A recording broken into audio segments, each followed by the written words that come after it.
Police ಇಲಾಖೆ ಅಂದರೆ ರಾಜಕಾರಣಿಗಳ ಕೈಗೊಂಬೆ ಅನ್ನೋ ಒಂದು ಹಣೆಪಟ್ಟಿ ಇರುತ್ತೆ. ಕಾನೂನು ಮತ್ತು ಸಂವಿಧಾನ ಏನಿದೆ ಅದು ಎತ್ತಿ ಹಿಡಿಯುವಂಥ ಕೆಲಸ ಪೊಲೀಸರು ಮಾಡಬೇಕಾಗುತ್ತೆ.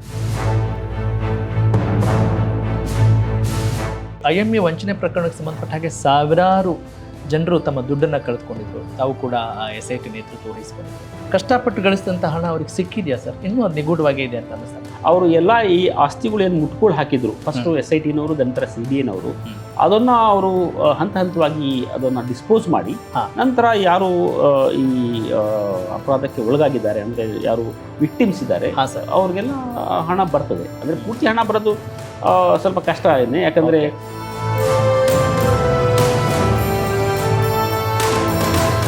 ಪೊಲೀಸ್ ಇಲಾಖೆಯಲ್ಲಿ ಕಪ್ಪು ಚುಕ್ಕಿ ಆದಂಥ ಘಟನೆಗಳೇನಾದರೂ ಆದಾಗ ಜನರಿಗೆ ಒಂದಿಷ್ಟು ನಂಬಿಕೆ ಅಲ್ಲಾಡ್ತಾ ಇರುತ್ತೆ. ಸಮ್ಟೈಮ್ಸ್ ಅದು ಲೈಕ್ ಬೇರೆ ಎಲ್ಲ ವೃತ್ತಿಗಳು ಥರ ನಮ್ಮ ಪೊಲೀಸ್ ವೃತ್ತಿನಲ್ಲೂ ಸಹ 1% ಸ್ವಲ್ಪ ಅಡ್ಡದ ದಾರಿ ಹಿಡಿದು ಹೋಗೋರು ಸಹ ಇರ್ತಾರೆ. ಸರ್, ಆ ದುಡ್ಡು ಏನಾಗಿದೆ ಅಂತ ಹೇಳ್ಬೋದು ಸರ್? ಈಗ ಅದು ಏನೇ ಆಯಿತು, ನೀವು ಕೂಡ ಅದರ SIT ನೇತೃತ್ವ ವಹಿಸಿದ್ರು. ಯಾರಾದರೂ ವಿಕ್ಟಿಮ್ಸ್ ಅಂದರೆ ಇಷ್ಟು ಹಣ ಹೋಗಿದೆ, ನಂದು ಹೋಗಿದೆ ಅಂತ ಯಾರಾದರೂ ಬರಬೇಕು ಅಂತ ನಮ್ಮ ಪ್ರಯತ್ನಗಳು. ಒಬ್ಬ ದಕ್ಷ ಅಧಿಕಾರಿ ಆಗಬೇಕು ಅನ್ನೋ ಕನಸು ಇಟ್ಕೊಂಡಿರೋರಿಗೆ ಏನು ಹೇಳೋಕ್ಕೆ ಬಯಸ್ತೀರಿ ಸರ್ ತಾವು?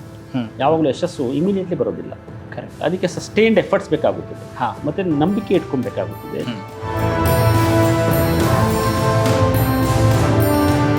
ಹೇಗೆ ಸರ್, ಫಸ್ಟಿಗೆ ತಮಗೆ ಪೊಲೀಸ್ ಅಂತ ಹೇಳಿದಾಗ ಗೌರವ ಅಂತ ಅನಿಸ್ತಾ, ಭಯ ಅನಿಸ್ತಿತ್ತ ನೀವು ಚಿಕ್ಕಂದಿನಲ್ಲಿರುವಾಗ? ನಾನು ಓದಿರೋದು ಬೇರೆ 4 ಕಾಲೇಜ್ ಹಿಂದೆ ಓದಿದ್ದೆ ನಾನು. ಅಲ್ಲೇನು ಅಂಥ ಓದೋರು ಅಂತ ಯಾರು ಇರ್ತಾ ಇರಲಿಲ್ಲ. ಓಕೆ, ಓದೋರು ಅಂದರೆ ಚೆನ್ನಾಗಿ ಒಳ್ಳೆ ಬ್ರಿಲಿಯಂಟ್ ಸ್ಟೂಡೆಂಟ್ಸ್ ಅಂತ ನಾವೇನು ಹೇಳ್ತೀವಿ ಸರ್, ಅದು ನಾವು M.Com ಇಲ್ಲಿ ಸೆಂಟ್ರಲ್ ಕಾಲೇಜಲ್ಲಿ ನೋಡಿದೆ ನಾನು.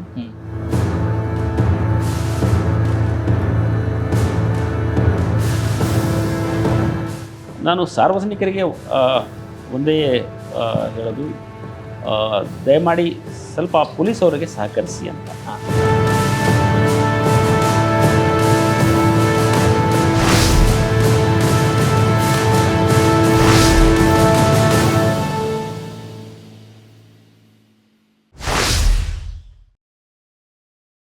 Sir, you may have heard this, I don't know. ಅಂದರೆ ಇಲ್ಲಿ ಸಣ್ಣ ಸಣ್ಣ ಮೀನುಗಳನ್ನು ಹಿಡಿತಾರೆ, ಅದರ ದೊಡ್ಡ ತಿಮಿಂಗ್ಲುಗಳನ್ನು, ದೊಡ್ಡ ದೊಡ್ಡ ತಲೆಗಳನ್ನು ಹಿಡಿಲಿಕ್ಕೆ ಸಾಧ್ಯವಾಗಿರೋದಿಲ್ಲ ಅನ್ನುವ ಮಾತು ಕೂಡ ಇದೆ. ಆ ಆರೋಪಕ್ಕೆ ನಿಮ್ಮ ಉತ್ತರ ಏನು ಸರ್? ಇಲ್ಲ, ಆ ಥರ ಇಲ್ಲ. ಯಾಕಂದರೆ ಏನಾಗುತ್ತೆ, ತನಿಖೆ ಮಾಡಬೇಕಾದ್ರೆ ತನಿಖೆಯಲ್ಲಿ ಈಚ್ ಅಪರಾಧಿಗಳದ್ದು ಪಾತ್ರ ಏನಿದೆ ಅದನ್ನು ಮತ್ತು ಸಾಕ್ಷಿ ಪುರಾವೆಗಳು ಏನಿದೆ ಅದರ ಆಧಾರದ ಮೇಲೆ ತನಿಖೆ ಆಗೋದು. ಸೊ ಸಾಕ್ಷಿ ಪುರಾವೆಗಳು ಯಾರ್ಯಾರ ಮೇಲೆ ಇರ್ತದೆ ಎಲ್ಲರ ಮೇಲೆ ನಾವು ಕ್ರಮ ತಗೊಳ್ತೀವಿ. ಇನ್ಫ್ಯಾಕ್ಟ್ ದೊಡ್ಡ ದೊಡ್ಡ ರಾಜಕಾರಣಿಗಳು ಮತ್ತು ದೊಡ್ಡ ದೊಡ್ಡ ಅಧಿಕಾರಿಗಳು ಸಹ ನಾವು ತನಿಖೆಗೆ ಒಳಪಡಿಸಿದ್ದೀವಿ ಮತ್ತು ದೋಷಾರೋಪಣನೂ ಸಹ ಕೊಟ್ಟಿದ್ದೀವಿ. ಇವನ್ ಕನ್ವಿಕ್ಷನು ಸಹ ಆಗಿದೆ, ಸಜೆನೂ ಸಹ ಆಗಿರೋದ್ರಿಂದ ಅಟ್ಲೀಸ್ಟ್ ಒಂದು ಏನಿದೆ ಸ್ಪೆಷಲ್ ಇನ್ವೆಸ್ಟಿಗೇಷನ್ ಟೀಮ್ ಮತ್ತು CID ಮೇಲೆ ತುಂಬ ನಂಬಿಕೆ ಇದೆ ಈಗ. ಸೊ ಒಳ್ಳೆ ಕೆಲಸ ಮತ್ತು ಒಳ್ಳೆ ತನಿಖೆ ಗುಣಮಟ್ಟ ಏನಿದೆ ಅದು ಬಹಳ ಚೆನ್ನಾಗಿ ಇದೆ ಅಂತ. ಸರ್, ನೀವು ಬಹಳ ವಿಶ್ವಾಸದಿಂದ ಹೇಳ್ತಾ ಇದ್ದೀರಿ. ನಮ್ಮ ಜನಕ್ಕೆ ಇದೇ ಉತ್ತರ ಬೇಕಾಗಿರೋದು. ಹಾಗೆಯೇ ಒಂದು ಹಣೆಪಟ್ಟಿ ಇದೆ. ಪೊಲೀಸ್ ಇಲಾಖೆ ಅಂದರೆ ರಾಜಕಾರಣಿಗಳ ಕೈಗೊಂಬೆ ಅನ್ನೋ ಒಂದು ಹಣೆಪಟ್ಟಿ ಇರುತ್ತೆ. ಇಂಥ ಹಣೆಪಟ್ಟಿನ ಕೇಳಿದಾಗ ಹೇಗೆ ನಿಭಾಯಿಸ್ಲಿಕ್ಕೆ ಸಾಧ್ಯ ಆಗುತ್ತೆ? ಯಾಕಂತ ಹೇಳಿದ್ರೆ ಯಾವುದೇ ಮುಲಾಜಿಲ್ಲದೆ ನೀವು ಕ್ರಮ ಕೈಗೊಂಡಿದ್ದೀರಾ. ಹೆಂಗೆ ಇದೆಲ್ಲ ಹೇಗೆ ಸಾಧ್ಯ ಆಗುತ್ತೆ ಅಂತ ಅನಿಸುತ್ತೆ? ಇಲ್ಲ, ಪ್ರಜಾಪ್ರಭುತ್ವದಲ್ಲಿ ಪೊಲೀಸವರು ಜನಪ್ರತಿನಿಧಿಗಳ ಜೊತೆಗೆ ಕೆಲಸ ಮಾಡ್ತಾರೆ. ಸರ್. ಓಕೆ, ಇನ್ಫ್ಯಾಕ್ಟ್ ಪೊಲೀಸ್ ಇಲಾಖೆಗೆ ಮೇಲ್ವಿಚಾರಣೆ ಮಾಡೋರು ಸಹ ಜನಪ್ರತಿನಿಧಿಗಳು ಇರ್ತಾರೆ. ಕರೆಕ್ಟ್. ಬಟ್ ಆದರೆ ಕಾನೂನು ಮತ್ತು ಸಂವಿಧಾನ ಏನಿದೆ ಅದು ಎತ್ತಿ ಹಿಡಿಯುವಂಥ ಕೆಲಸ ಪೊಲೀಸರು ಮಾಡಬೇಕಾಗುತ್ತೆ. ಅದರಲ್ಲಿ ಯಾವುದೇ ಒಂದು ಕಾಂಪ್ರಮೈಸ್ ಇರೋದಿಲ್ಲ. ಮತ್ತು ಏನು ಆಗುತ್ತೆ, ಕನ್ವಿನ್ಸಿಂಗ್. ಈಗ ಯಾವುದೇ ಒಂದು ಸನ್ನಿವೇಶ ಅಥವಾ ಯಾವುದೇ ಒಂದು ಸಂದರ್ಭದಲ್ಲಿ ನಾವು ಯಾರು ಜನಪ್ರತಿನಿಧಿಗಳಿದ್ದಾರೆ ಅವ್ರಿಗೆ ನಾವು ಕನ್ವಿನ್ಸ್ ಮಾಡ್ತೀವಿ. ಕನ್ವಿನ್ಸ್ ಮಾಡಿ ಕಾನೂನು ಏನಿದೆ ಅದು ಸ್ವಲ್ಪ ಮನದಟ್ಟು ಮಾಡಿ ಅದು ಮುಂದಿನ ಕೆಲಸ ಮಾಡ್ತೀವಿ. ಸೊ ಅದರಿಂದ ಏನಾಗುತ್ತೆ, ಕಾನೂನು ರೀತಿ ಕೆಲಸಗಳು ಆಗಬೇಕು. ಬಾಟಮ್ ಲೈನ್ ಅಷ್ಟೇ.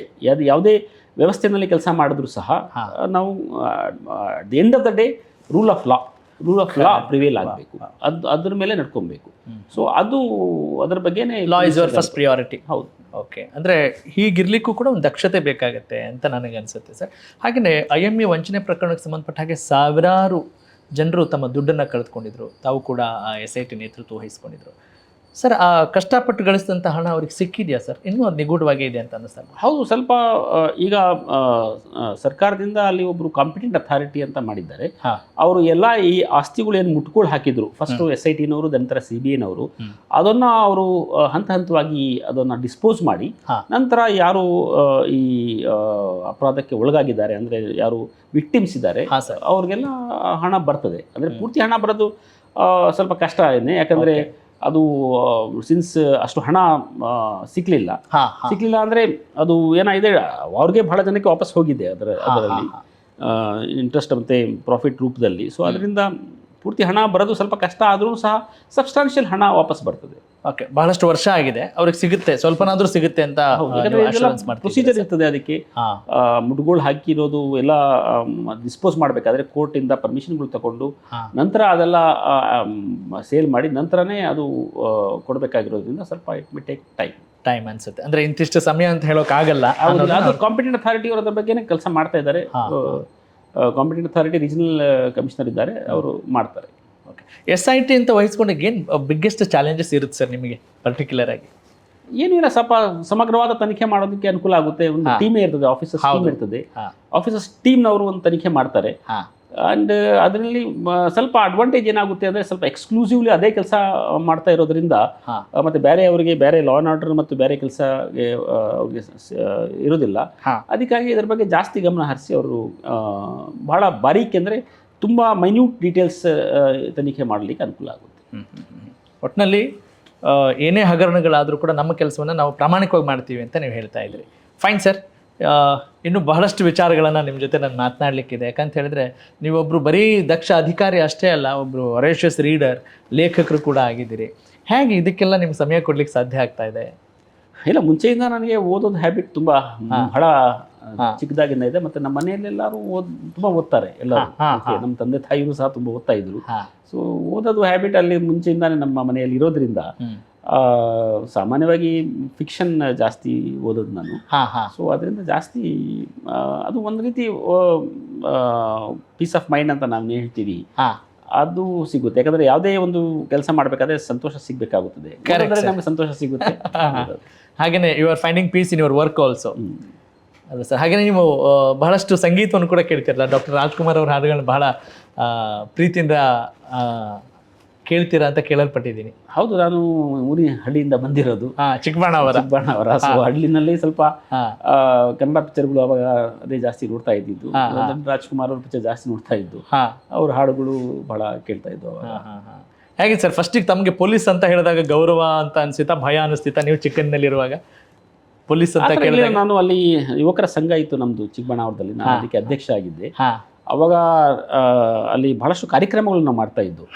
ಎಲ್ಲ ಕಾರ್ಯಕ್ರಮಗಳಿಗೆ ನಾವು ಪೊಲೀಸ್ ಪರ್ಮಿಷನ್ ಬೇಕಾಗ್ತಾ ಇತ್ತು. ಸೊ ಅವಾಗ ನಾವು ಅವಾಗ ನಾನು ಪೊಲೀಸ್ ಸ್ಟೇಷನ್ ಹೋಗ್ತಾ ಇದ್ದೆ, ನಾನು ಸೋಲೇವ್ನಹಳ್ಳಿ ಪೊಲೀಸ್ ಸ್ಟೇಷನ್ಗೆ. ಅಲ್ಲಿ ಪೊಲೀಸ್ ಆಫೀಸರ್ಸ್ ಯಾರಿದ್ದಾರೆ ಅವ್ರು ಬಹಳ ನಮಗೆ ಅನುಕೂಲ ಮಾಡಿ ಕೊಡ್ತಾ ಇದ್ರು, ಹೆಲ್ಪ್ ಮಾಡ್ತಾ ಇದ್ರು, ಪರ್ಮಿಷನ್ ಕೊಡ್ತಾ ಇದ್ರು. ಸೊ ಅದರಿಂದ ಪೊಲೀಸ್ ಸಂಪರ್ಕ ನನಗೆ ಮುಂಚೆಯಿಂದ ಇತ್ತು. ಬಟ್ ನಾನು ಪೊಲೀಸ್ ಆಫೀಸರ್ ಆಗ್ತೀನಿ ಅಂತ ನನಗೆ ಯಾವ ಊಹಿಸಿರ್ಲಿಲ್ಲ. ಏನು ಅನ್ಕೊಂಡಿದ್ರಿ ಸರ್, ಏನಾಗಬೇಕು ಅನ್ಕೊಂಡಿದ್ರಿ? ನಾನು ಸಿವಿಲ್ ಸರ್ವಿಸ್ ಎಕ್ಸಾಮ್ ತಗೊಂಡಿದ್ದೆ, ನನ್ನ ರ್ಯಾಂಕಿಂಗ್ IPS ಇತ್ತು, ಅದೀಗ ನನಗೆ IPS ಸಿಕ್ಕಿಲ್ಲ. ಏನು ಅನ್ಕೊಂಡಿದ್ರಿ ಸರ್, ಏನಾಗಬೇಕು ಅಂತ ಅನ್ಕೊಂಡಿದ್ರಿ ತಾವು? ಅದು ಏನಾಗಿದೆ, ಬೇರೆ ಬೇರೆ ಹಂತದ ಜೀವನ, ಬೇರೆ ಬೇರೆ ಹಂತದಲ್ಲಿ ಬೇರೆ ಬೇರೆ ಆಕಾಂಕ್ಷೆಗಳು ಅಂತಾರಲ್ಲ, ಆ ಥರ ಇರ್ತದೆ. ನಾನು ಚಿಕ್ಕವನಿದ್ದಾಗ ಡ್ರೈವರ್ ಆಗಬೇಕು ಅಂತ ಇದ್ದೆ. BMTC ಬಸ್, ಯಾವಾಗ BTS ಇತ್ತು, BTS ಡ್ರೈವರ್ ಕಂಡಕ್ಟರ್ ನೋಡಿ ಅದೇ ಅವ್ರಿಗೆ ನಮಗೆ ಬಹಳ ಆಕರ್ಷಣೆಯಾಗಿ ಕಾಣ್ತಾ ಇತ್ತು, ಆ ಯೂನಿಫಾರ್ಮ್. ಮತ್ತೆ ಬಸ್ ಡ್ರೈವಿಂಗ್ ಮಾಡೋದು ಏನಿದೆ ನನಗೆ ಬಹಳ ಖುಷಿ ಆಗ್ತಾ ಇತ್ತು, ನಾನು ಡ್ರೈವರ್ ಆಗಬೇಕು. ನಾವು ಯು ಆರ್ ಡ್ರೈವಿಂಗ್ ಕರ್ನಾಟಕ ರಾಜ್ಯ ಪೊಲೀಸ್. ಅಲ್ವಾ ಸರ್, ಬಹಳ ಖುಷಿ ಆಗುತ್ತೆ. ಯಾವ ಒಂದಿಷ್ಟು ಅಂಶಗಳು ನಿಮ್ಮ ಜೀವನದಲ್ಲಿ ಟರ್ನಿಂಗ್ ಪಾಯಿಂಟ್ ಆಯ್ತು ಅಂತ ಹೇಳ್ಬೋದು ಸರ್? ಇದು ನನ್ನ ಜೀವನದಲ್ಲಿ ಟರ್ನಿಂಗ್ ಪಾಯಿಂಟ್ ಆಯಿತು, ಹಾಗಾಗಿ ನಾನು ಯಶಸ್ಸಿಗೆ ಕಾರಣ ಅಂತ ಹೇಳ್ಬೋದಾ? ಹೌದು, ಈಗ ನಾನು ಊರಿಂದ ಬಂದಿರೋದು ಚಿಕ್ಕಬಾಣಾವರ. ದೆನ್ ನನಗೆ BCom ಮುಗಿಸೋವರೆಗೂ ನನಗೆ ಕೆಲಸ, ಗೌರ್ಮೆಂಟ್ ಕೆಲಸ ಅಥವಾ ಸರ್ಕಾರಿ ಕೆಲಸದ ಬಗ್ಗೆ ನನಗೇನು ಅಷ್ಟು ಅರಿವು ಇರಲಿಲ್ಲ. ಓಕೆ, ನಮ್ಮ ಬಟ್ಟೆ ಅಂಗಡಿ ಇತ್ತು ನಮ್ಮ ಊರಲ್ಲಿ. ನಾರ್ಮಲಿ ನಮ್ಮ ತಂದೆ ನನಗೆ ಬಟ್ಟೆ ಅಂಗಡಿ ನೋಡ್ಕೊಬೇಕು ಅಂತ. ಈಗ MCom ನಾನು ಜಾಯ್ನ್ ಆದೆ ಇಲ್ಲಿ ಸೆಂಟ್ರಲ್ ಕಾಲೇಜ್. ಅವಾಗ ಅಲ್ಲಿ ಫಸ್ಟ್ ಟೈಮ್ ನಾನು ಚೆನ್ನಾಗಿ ಓದೋರು ನಾನು ಅವಾಗೇ ನೋಡಿದ್ದು. ಅಲ್ಲಿವರೆಗೂ ನಾನು ಓದಿರೋದು ಬೇರೆ 4 ಕಾಲೇಜ್ ಹಿಂದೆ ಓದಿದ್ದೆ ನಾನು. ಅಲ್ಲಿ ಏನು ಅಂಥ ಓದೋರು ಅಂತ ಯಾರು ಇರ್ತಾ ಇರಲಿಲ್ಲ. ಓಕೆ, ಓದೋರು ಅಂದರೆ ಚೆನ್ನಾಗಿ ಒಳ್ಳೆ ಬ್ರಿಲಿಯಂಟ್ ಸ್ಟೂಡೆಂಟ್ಸ್ ಅಂತ ನಾವೇನು ಹೇಳ್ತೀವಿ, ಅದು ನಾವು M.Com ಇಲ್ಲಿ ಸೆಂಟ್ರಲ್ ಕಾಲೇಜಲ್ಲಿ ನೋಡಿದೆ ನಾನು. ತುಂಬ ಚೆನ್ನಾಗಿ ಓದೋರು ಮತ್ತು ಚೆನ್ನಾಗಿ ಬ್ರಿಲಿಯಂಟ್ ಸ್ಟೂಡೆಂಟ್ಸ್ ಎಲ್ಲರೂ. ಅವರು ಎಲ್ಲ ಬರೀ ಗೌರ್ಮೆಂಟ್ ಕೆಲಸ, ಗೌರ್ಮೆಂಟ್ ಜಾಬ್ ಅದ್ರ ಬಗ್ಗೆನೇ ಜಾಸ್ತಿ ಅವರು ಯೋಚನೆ ಮಾಡ್ತಾ ಇದ್ವಿ. ಅವಾಗ ನನಗೂ ಸ್ವಲ್ಪ ಅದ್ರ ಬಗ್ಗೆ ಜಾಬ್ ಆಸಕ್ತಿ ಬಂತು. ಅಲ್ಲಿವರೆಗೂ ನನಗೇನು ಗೊತ್ತಿರಲಿಲ್ಲ. ದೆನ್ ನಾನು ಜೊತೆಗೆ ಅಪ್ಲೈ ಮಾಡೋಕ್ಕೆ ಸ್ಟಾರ್ಟ್ ಮಾಡಿದೆ. ನನಗೆ ಸ್ವಲ್ಪ ಕೆಲಸಗಳು ಜಾಸ್ತಿ ಸಿಕ್ತು, ಗೌರ್ಮೆಂಟ್ ಕೆಲಸಗಳು. ಒಂದು 6-7 ಕೆಲಸ ಸಿಕ್ಕಿದ್ದು ನನಗೆ ಗೌರ್ಮೆಂಟ್ ಕೆಲಸಗಳು. ನಾನು ಆ್ಯಕ್ಚುಲಿ ಮಾಡಿದ್ದೀನಿ ಕೆಲಸ, national sample survey organisation government of ಇಂಡಿಯಾದಲ್ಲಿ ಇನ್ವೆಸ್ಟಿಗೇಟರ್ ಆಗಿ ಕೆಲಸ ಮಾಡಿದ್ದೀನಿ. ನಂತರ ಕಸ್ಟಮ್ ಸೆಂಟ್ರಲ್ ಎಕ್ಸೈಸಸ್ನಲ್ಲಿ ಇನ್ಸ್ಪೆಕ್ಟರ್ ಆಗಿ ಸಹ ಕೆಲಸ ಮಾಡಿದ್ದೀನಿ. ಇನ್ನು ಕೆಲವೊಂದು ಕೆಲಸಕ್ಕೆ ಹೋಗಲಿಲ್ಲ ನಾನು. ದೆನ್ UPSC ಎಕ್ಸಾಮು ಆಗಿತ್ತು, ಯಾಕಂದರೆ ಎಲ್ಲರೂ UPSC ಎಕ್ಸಾಮ್ ತೊಗೊಳ್ತಾ ಇದ್ರು ಅವಾಗ. ನಾನು ತೊಗೊಂಡಿದ್ದೆ, ಅದು ತೇರ್ಗಡೆ ಆಯಿತು. ಸೊ ಅದು ಹೇಗೆ ಸರ್ ನಿಮ್ಮದು ಪ್ರೈಮರಿ ಹೈಸ್ಕೂಲ್ ಎಲ್ಲ ಕನ್ನಡ ಮೀಡಿಯಮ್ಮ, ಇಂಗ್ಲೀಷ್ ಮೀಡಿಯಮ್ಮ? ಉರ್ದು ಮೀಡಿಯಮ್. ಉರ್ದು ಸ್ಕೂಲ್. ಇಷ್ಟು ಚೆನ್ನಾಗಿ ಕನ್ನಡ ಎಲ್ಲ ಮಾತಾಡೋ ಅಭ್ಯಾಸ ಇಲ್ಲ? ನಾರ್ಮಲಿ ಹಳ್ಳಿನಲ್ಲಿ ಕನ್ನಡ ಜಾಸ್ತಿ ಜನ ಕನ್ನಡನೇ ಮಾತಾಡೋದು. ಸೊ ಕನ್ನಡ ಜೊತೆಗೆ ಮಾತಾಡ್ತಾ ಇದ್ವು ಎಲ್ಲ ಜೊತೆಗೆ. ಸೊ ಮುಂಚೆಯಿಂದ ನಾನು ಕನ್ನಡ ಚೆನ್ನಾಗೇ ಇತ್ತು. ಇನ್ಫ್ಯಾಕ್ಟ್ ನಾನು ಕನ್ನಡ ಓದೋದು ಬಹಳ, ಅಂದರೆ ಒಂದು 3ನೇ ಭಾಷೆ ಇತ್ತು ನನಗೆ ಕನ್ನಡ ಅವಾಗ ಸ್ಕೂಲಲ್ಲಿ. ಫಸ್ಟ್ ಲ್ಯಾಂಗ್ವೇಜ್ ಉರ್ದು ಇತ್ತು, ಸೆಕೆಂಡ್ ಇಂಗ್ಲೀಷ್. ಓಕೆ. ದೆನ್ 7ನೇ ಕ್ಲಾಸ್ವರೆಗೂ ಉರ್ದು ಮೀಡಿಯಮ್ಮೇನೆ. ಮ್ಯಾಥಮೆಟಿಕ್ಸು, ಸೈನ್ಸು ಎಲ್ಲ ಉರ್ದು. ನಂತರ 8ನೇ ಕ್ಲಾಸಿಂದ ಇಂಗ್ಲೀಷ್ ಮೀಡಿಯಂ ಓದಿದ್ದು. ಬಟ್ ಆಮೇಲೆ ಕನ್ನಡ ಬಗ್ಗೆ ನನಗೆ ಜಾಸ್ತಿ ಆಸಕ್ತಿ ಬಂದು ಸರ್ವಿಸ್ ಸೇರಿದ್ಮೇಲೆ. ಅವಾಗ ನಾನು ಒಂದು ಕೋರ್ಸು ಸಹ ಮಾಡಿದೆ, ಕುವೆಂಪು ಕನ್ನಡ ಅಧ್ಯಯನ ಕೇಂದ್ರ ಇದೆ ಮೈಸೂರು ಯೂನಿವರ್ಸಿಟಿನಲ್ಲಿ. ಅಲ್ಲಿ ನಾನು ಒಂದು ಕೋರ್ಸು ಸಹ ಮಾಡಿದೆ. ನಂತರ ನಾನು ಉರ್ದು ಪೋಯಮ್ಸ್ ಏನಿದೆ ಅದು ಕನ್ನಡದಲ್ಲಿ ಅನುವಾದ ಮಾಡ್ತಾ ಇದ್ದೆ ನಾನು. ಸಾಹಿಬ್ ಲುಧಿಯಾನವಿದು ಕವನಗಳು ಏನಿದೆ ಅದನ್ನು ಕನ್ನಡದಲ್ಲಿ ಅಧ್ಯಯನ ಮಾಡ್ತಾ ಇದ್ದೆ. ಸೊ ಅದರಿಂದ ನಂತರ ಆಮೇಲೆ ಸ್ವಲ್ಪ ಕನ್ನಡ ಬಗ್ಗೆ ಜಾಸ್ತಿ ಆಸಕ್ತಿ ಇರೋದ್ರಿಂದ ಒಂದು ಶಾರ್ಟ್ ಸ್ಟೋರೀಸು ಸಹ ನಾನು ಕನ್ನಡದಲ್ಲಿ ಬರೆದಿದ್ದೆ. ಆಮೇಲೆ ಪುಸ್ತಕ ಕೂಡ ಬರೆದ್ರಿ ನೀವು? ಪುಸ್ತಕ ನಾನು ಇಂಗ್ಲೀಷಲ್ಲಿ ಬರೆದಿದ್ದೆ. ಆರ್ಟಿಕಲ್ಸ್ ಕನ್ನಡದಲ್ಲಿ ಬರೆದಿದ್ದೀನಿ. ಅಂದರೆ ನಿಮ್ಮ ಮನೇಲೂ ಆ ವಾತಾವರಣ ಇತ್ತು, ನಿಮ್ಮ ಸ್ನೇಹಿತರ ಬಳಗನೂ ಹಾಗೆ ಇತ್ತು ಸರ್? ಅದೇ ಒಳ್ಳೆ ಸಮಯ. ಈಗಲೂ ಕೂಡ ಬಹಳಷ್ಟು ಸ್ನೇಹಿತರು, ನಿಮ್ಮ ಬಾಲ್ಯದ ಸ್ನೇಹಿತರು ನಿಮ್ಮನ್ನೆಲ್ಲ ಮೀಟ್ ಮಾಡ್ತಾ ಇರ್ತಾರೆ, ತುಂಬ ಸೌಹಾರ್ದಯುತವಾಗಿ ಮಾತನಾಡ್ತೀರಿ ಅಂತೆಲ್ಲ ಕೇಳಲ್ಪಟ್ಟೆ. ಅಂದರೆ ಅವ್ರಿಗೆಲ್ಲ ಟೈಮ್ ಕೊಡ್ಲಿಕ್ಕೆ ಸಾಧ್ಯ ಆಗ್ತಿದೆ ಅಂದರೆ ನಿಮ್ಮ ಟೈಮ್ ಮ್ಯಾನೇಜ್ಮೆಂಟ್ ಬಗ್ಗೆ ನಾವು ಕೇಳಲೇಬೇಕು. ಹೌದು, ಯಾಕೆಂದರೆ ನಮ್ಮ ಚಿಕ್ಕಬಳ್ಳಾಪುರದಲ್ಲಿ ಅಲ್ಲಿ ಪರ್ಟಿಕ್ಯುಲರ್ಲಿ ಯುವಕರು ಆ ಟೈಮಲ್ಲಿ ಬಹಳ ನನ್ನ ಜೊತೆಗೆ ಬಹಳ ಆಸಕ್ತಿಯಿಂದ ಕೆಲಸ ಮಾಡ್ತಾಯಿದ್ರು. ಇನ್ಫ್ಯಾಕ್ಟ್ ಈ ಗಣೇಶ ಹಬ್ಬ ಪ್ರತಿ ವರ್ಷ ಮಾಡ್ತಾರೆ ಅಲ್ಲಿ ಸಾರ್ವಜನಿಕವಾಗಿ. ಅದು ಪ್ರತಿ ವರ್ಷ ನಾನು ಗಣೇಶ ಕೊಡ್ಸೋದು ನಾನೇ. ಲಾಸ್ಟ್ 30 ವರ್ಷದಿಂದ ನಾನೇ ಮಾಡ್ತೀನಿ. ಅದು ಮೊದಲನೇ ಪೂಜೆ ನನ್ನ ಹೆಸರಲ್ಲೇ ಮಾಡ್ತಾರೆ ನಮ್ಮ ಊರಲ್ಲಿ, ಗಣಪತಿ ಪೂಜೆ. ಸಲೀಂ ಸರ್ ಹೆಸರಲ್ಲಿ ಗಣಪತಿ ಪೂಜೆ, ಗಣಪತಿ ಹಬ್ಬದಲ್ಲಿ ಅದೆಲ್ಲ ಅಟೆಂಡ್ ಆಗ್ತೀರಿ ಸರ್? ಹೌದು, ಪ್ರತಿ ವರ್ಷ ನಾನು ಹೋಗ್ತೀನಿ. ಪ್ರತಿ ವರ್ಷ ನಾನು ಗಣಪತಿ ಟೈಮಲ್ಲಿ ಒಂದು ಫಂಕ್ಷನ್ ಮಾಡ್ತಾರೆ ಮಧ್ಯದಲ್ಲಿ. 3-4 ದಿವಸ ಅವರು ಬೇರೆ ಬೇರೆ ಕಾರ್ಯಕ್ರಮಗಳು ಇರ್ತದೆ. ಒಂದು ಕಾರ್ಯಕ್ರಮಕ್ಕಂತ ಕಡ್ಡಾಯವಾಗಿ ಹೋಗ್ತೀನಿ ನಾನು. ಮನೇಲಿ ಎಲ್ಲ ಹಬ್ಬಗಳನ್ನು ಆಚರಣೆ ಮಾಡ್ತೀರಿ ಹೇಗಿದ್ರೆ ಸರ್? ಸರ್ ಮನೇಲಿ ಯಾರೆಲ್ಲ ಇದ್ದಾರೆ, ಹೇಗಿದೆ? ಫ್ಯಾಮಿಲಿಗೆ ಟೈಮ್ ಕೊಡ್ಲಿಕ್ಕೆ ಸಾಧ್ಯ ಆಗ್ತಾ ಇದೆಯಾ ನಿಮಗೆ? ಹೌದು, ಮನೆಯಲ್ಲಿ ನಮ್ಮ ವೈಫ್ ಇದ್ದಾರೆ ಮತ್ತು 2 ಮಕ್ಕಳಿದ್ದಾರೆ. ಎಲ್ಲರೂ ಎಜುಕೇಷನ್ ಈಗ ಆಲ್ಮೋಸ್ಟ್ ಫೈನಲ್ ಸ್ಟೇಜಸಲ್ಲಿ ಇದ್ದಾರೆ ಎಲ್ಲರೂ. ಸೊ ಒಬ್ರು UK ಯಲ್ಲಿ ಕೂಡ ಮಾಸ್ಟರ್ಸ್ ಆರ್ಕಿಟೆಕ್ಚರ್, ಮಗಳು ಮಾಸ್ಟರ್ಸ್ ಮಾಡಿದ್ದಾರೆ ನೋಟಿಂಗಮ್ ಯೂನಿವರ್ಸಿಟಿ. ಜಸ್ಟ್ ಮುಗಿದಿದೆ ಅವರದು, ಈಗ ಬಂದಿದ್ದಾರೆ. ಹೇಗೆ ಸರ್ ಇವತ್ತಿನ ಯುವಕರಿಗೆ ಒಬ್ಬ ದಕ್ಷ ಅಧಿಕಾರಿ ಆಗಬೇಕು ಅನ್ನೋ ಕನಸು ಇಟ್ಕೊಂಡಿರೋರಿಗೆ ಏನು ಹೇಳಕ್ಕೆ ಬಯಸ್ತೀರಿ ಸರ್ ತಾವು? ಸ್ವಲ್ಪ ಹಾರ್ಡ್ ವರ್ಕ್ ಮಾಡಬೇಕು ಮತ್ತು ಕ್ಯಾಲಿಬರನ್ನು ಸ್ವಲ್ಪ ಹೆಚ್ಚಿಸಲಿಕ್ಕೆ ಪ್ರಯತ್ನ ಮಾಡಬೇಕು. ಏನಾಗುತ್ತೆ, ಯಾವಾಗಲೂ ಅಷ್ಟೇ ಸಕ್ಸಸ್ ಏನಿದೆ ಒಂದೇ ದಿವಸದಲ್ಲಿ ಬರೋದಿಲ್ಲ. ಯಾವಾಗಲೂ ಯಶಸ್ಸು ಇಮಿಡಿಯೇಟ್ಲಿ ಬರೋದಿಲ್ಲ. ಕರೆಕ್ಟ್. ಅದಕ್ಕೆ ಸಸ್ಟೈನ್ಡ್ ಎಫರ್ಟ್ಸ್ ಬೇಕಾಗುತ್ತದೆ ಮತ್ತು ನಂಬಿಕೆ ಇಟ್ಕೊಬೇಕಾಗುತ್ತದೆ. ಅವರ ಪ್ರತಿಭೆ ಮೇಲೆ ನಂಬಿಕೆ ಇಟ್ಕೊಂಡು ಒಂದು ಸಸ್ಟೈನಬಲ್ ಆಗಿ ಕೆಲಸ ಮಾಡಬೇಕು ನಿರಂತರವಾಗಿ. ಆವಾಗ ಏನಾಗುತ್ತೆ, ಮುಂದೆ ದಿನಗಳಲ್ಲಿ ಅವರು ಯಶಸ್ಸಾಗ್ತಾರೆ. ಸಾಮಾನ್ಯವಾಗಿ ಬಹಳ ಮುಖ್ಯವಾಗಿ ಅಂದರೆ ಬಲವಾದ ಚಾರಿತ್ರ್ಯ ಬೇಕಾಗುತ್ತದೆ. ಬಲವಾದ ಚಾರಿತ್ರ್ಯ ಹೇಗೆ ಆಗಬೇಕು ಅಂದರೆ ಬಹಳ ಮುಖ್ಯವಾಗಿ ಅದರಲ್ಲಿ ಸ್ವಲ್ಪ ಇಂಟೆಗ್ರಿಟಿ ಅಂದರೆ ಪ್ರಾಮಾಣಿಕತೆ ಬಹಳ ಬೇಕಾಗುತ್ತದೆ. ಅದರ ಜೊತೆಗೆ ಮೌಲ್ಯಗಳು, ಸರಿಯಾದ ಮೌಲ್ಯಗಳು, ನಂಬಿಕೆ ಇಡಬೇಕು ಮತ್ತು ನೈತಿಕ ಸಾಹಸ ಬೇಕು. ಈಗೇನಾಗುತ್ತೆ, ಮೆನಿ ಟೈಮ್ಸ್ ನಾವು ಅಡ್ಡದಾರಿ ಹಿಡಿಯಕ್ಕೆ ಹೋಗ್ತೀವಿ, ಯಾಕಂದರೆ ಅರ್ಜೆಂಟ್ ಕ್ವಿಕ್ ಸಕ್ಸಸ್ ಬೇಕು ಅಂತ.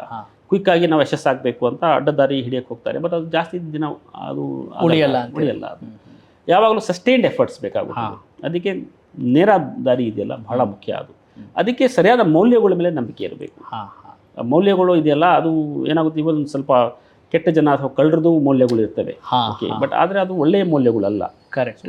ಸರಿಯಾದ ಮೌಲ್ಯಗಳ ಮೇಲೆ ನಂಬಿಕೆ ಇಟ್ಕೊಂಡು ನೈತಿಕ ಸಾಹಸ ಅದ್ರ ಬಗ್ಗೆ ಸ್ವಲ್ಪ ಜಾಸ್ತಿ ಗಮನ ಹರಿಸಿದ್ರೆ ಸ್ವಲ್ಪ ಎಥಿಕ್ಸ್ ಆ್ಯಂಡ್ ವ್ಯಾಲ್ಯೂಸ್ ಬಗ್ಗೆ ಬಹಳ ಗಮನ ಕೊಡಬೇಕು ಅಂತ ಹೇಳ್ತಿದ್ರಿ ಸರ್. ಹಾಗೆಯೇ ಪೊಲೀಸ್ ಇಲಾಖೆಯಲ್ಲಿ ಕಪ್ಪು ಚುಕ್ಕಿ ಆದಂಥ ಘಟನೆಗಳೇನಾದರೂ ಆದಾಗ ಜನರಿಗೆ ಒಂದಿಷ್ಟು ನಂಬಿಕೆ ಅಲ್ಲಾಡ್ತಾ ಇರುತ್ತೆ.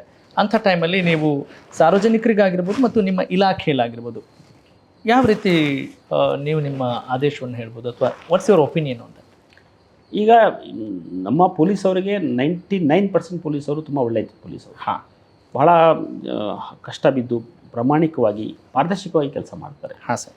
ಸಮ್ಟೈಮ್ಸ್ ಅದು ಲೈಕ್ ಬೇರೆ ಎಲ್ಲ ವೃತ್ತಿಗಳು ಥರ ನಮ್ಮ ಪೊಲೀಸ್ ವೃತ್ತಿನಲ್ಲೂ ಸಹ 100% ಸ್ವಲ್ಪ ಅಡ್ಡದ ದಾರಿ ಹಿಡಿದು ಹೋಗೋರು ಸಹ ಇರ್ತಾರೆ. ಅದನ್ನು ಸ್ವಲ್ಪ ನಾವು ಅದನ್ನು ಗುರುತಿಸಿ ಅದನ್ನು ಅವರಿಗೆ ಸರಿಯಾದ ರೀತಿಯಲ್ಲಿ ದಾರಿಗೆ ತರಬೇಕು ಅದು ನಮ್ಮ ಹಿರಿಯ ಅಧಿಕಾರಿಗಳು ಜವಾಬ್ದಾರಿ ಇರ್ತದೆ, ಕೆಲಸ ಇರ್ತದೆ. ಸೊ ಅದರ ಬಗ್ಗೆ ನಾವು ಪ್ರಯತ್ನ ಮಾಡ್ತೀವಿ. ಮೆನಿ ಟೈಮ್ಸ್ ಸ್ವಲ್ಪ ಹಾರ್ಶ್ ಮೆಷರ್ಸು ತೊಗೊಂಡ್ಬಿಡ್ತೀವಿ. ಸಸ್ಪೆಂಡ್, ಕ್ರಿಮಿನಲ್ ಕೇಸು ರಿಜಿಸ್ಟರ್ ಮಾಡಿಬಿಡ್ತೀವಿ ಮೆನಿ ಟೈಮ್ಸ್. ಓಕೆ, ನಮ್ಮ ಇಲಾಖೆನಲ್ಲಿ ಜಾಸ್ತಿ ಅದು ಮಾಡೋದು. ಬೇರೆ ಇಲಾಖೆನಲ್ಲಿ ನೀವು ಅಷ್ಟು ನೋಡ್ಲಿಕ್ಕಿಲ್ಲ ಅಥವಾ ಅಷ್ಟು ನ್ಯೂಸು ಆಗೋದಿಲ್ಲ. ಹೌದು, ನಮ್ಮ ಇಲಾಖೆಯಲ್ಲಿ ನಾವು ಪ್ರತಿಯೊಂದು ಸಣ್ಣ ಸಣ್ಣ ಇದನ್ನು ಸಹ ನಾವು ಬಹಳ ಗಂಭೀರವಾಗಿ ತಗೊಳ್ಳೋದು. ಯಾಕೆಂದರೆ ನಮ್ಮ ವೃತ್ತಿ ಅಥವಾ ನಮ್ಮ ಜವಾಬ್ದಾರಿ ಏನಿದೆ ಅಂದರೆ ನಾವು ಸಾರ್ವಜನಿಕರ ಆಸ್ತಿ ಪಾಸ್ತಿ ಮತ್ತು ಅವ್ರ ಜೀವನ ರಕ್ಷಣೆ ಮಾಡುವಂಥದ್ದು. ಕರೆಕ್ಟ್. ಇಂಥ ಕೆಲಸದಲ್ಲಿ ಏನಾದರೂ ಸ್ವಲ್ಪ ಲೋಪ ಆದರೆ, ಸ್ವಲ್ಪ ಏನಾದರೂ ಮಿಸ್ಟೇಕ್ಸ್ ಮಾಡಿದ್ರೆ ಏನಾಗುತ್ತೆ, ಅದರಿಂದ ಅನಾಹುತಗಳು ತುಂಬ ಜಾಸ್ತಿ ಆಗುತ್ತೆ.